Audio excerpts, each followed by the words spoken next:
खुलुमबाय साफ्रोम नायगिरि बिथांमोननिसिम जोङो 17 बोसोर जे जोंहा बर' माहारिया जेनेबा आन्दलन खालामै जोङो मोनबोबाय जि एसे 17 बोसोराव BSc आरो BTC बे BSc आरो BTC मोननानै दिनै जोंहा आइजो माहारिनि थाखाय गोबां पलिसिफोर लानांगौमोन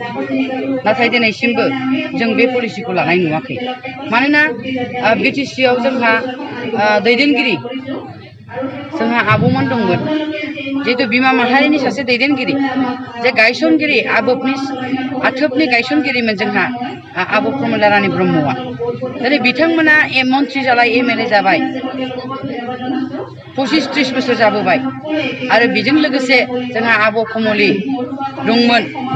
बे आब' कमलियाबो 20 बोसोर जाबोबाय दिनै MLA जानानै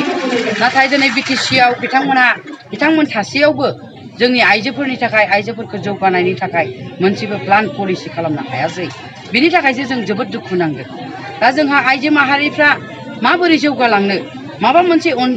राहा गैया माबा मोनसे पलिसि गैयाबा जों बोरै जौगालांगोन आइजो माहारिफ्रा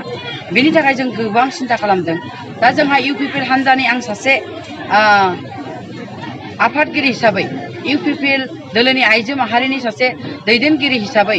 आङो बेखौनो बुंनो नागिरदों फैबाय थानाय जि बिसायख'थि BTC बिसायख'थियाव जुदि जोंनि UPPL हान्जाया सरकाराव फैयोब्ला जों गिबियावनो आइजो माहारिखौ जौगाहोनायनि थाखाय जोङो पलिसि लादों जोंना मानगोनां आफादगिरि प्रमद बर' बिथाङा जोंनो बिमा माहारिनि प्रतिश्रुति होदों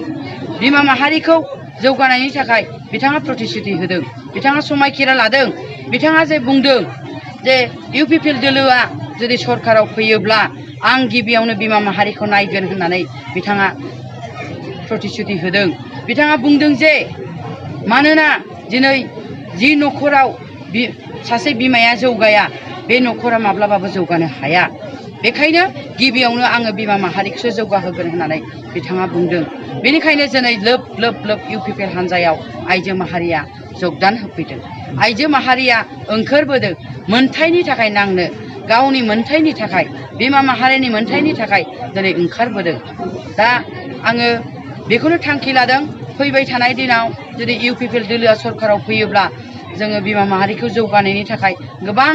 लादों आसनिफोर लादों आं दिनै बेखौ बुंनो नागिराखै दा फैबाय थानाय समफ्राव सरकार जानाय लोगो लोगो जों बेफोरखौ मावनानैसो देखायगोन होननानै आङो थांखि लादों बेनिफ्राय दा BTR एकर्ड मोनसे गोदान मोनदों दा बेखौ जों मावफुंनायनि थाखाय नोंथांमोनाल'सो प्रतिश्रुति बा नोंथांमोनाव एजेन्डा दङ मावफुंनायनि बा सिगनेटारिसफोरा नोंथांमोनाव दङ UPPL दोलोआव खिन्थु BPF दोलोआ बेखौ मावफुंनाय नङा माया खिन्थु दिनै जों मिथियो बे BTR सुक्तिया सोरबा UPPL एबसु खालामग्राफोरनि थाखायल' नङा साफ्रोम बर' फिसा जाय जि दोलोआवनो राजखान्थि दोलोआवनो थायाथों मानो दा BPF-आनो जायाथों मानो दा बेखायनो बे बेलायाव खौसेथिनि बाथ्राया फैदों बर' बे एकर्डखौ मावफुंनाय राजखान्थि भाबै मोनसे माने समाजखौ गायसननाय दा बे बेलायाव माबायदि बुङो नोंथांमोना मानो होनोबा दिनै जोंनि UPPL दोलोआवल' नङा सिगनेटरिया दा जि BPF हान्जा सासे BPF हान्जानि दैदेनगिरि जे BTC-खौ 17 बोसोर सालायबोनाय BSc आरो BTC-खौ सालायबोनाय दिनै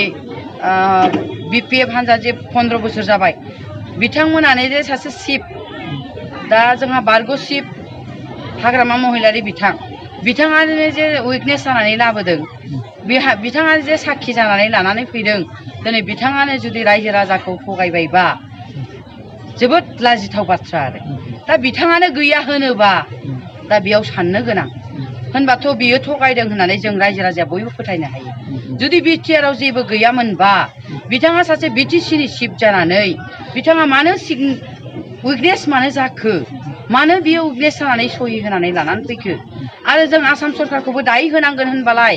मानो होनोबा बेयाव आसाम सरकारनि CM जोंना मानगोनां सर्बानन्द सन'वाल बिथां आरो सासे मैखोम मन्त्रि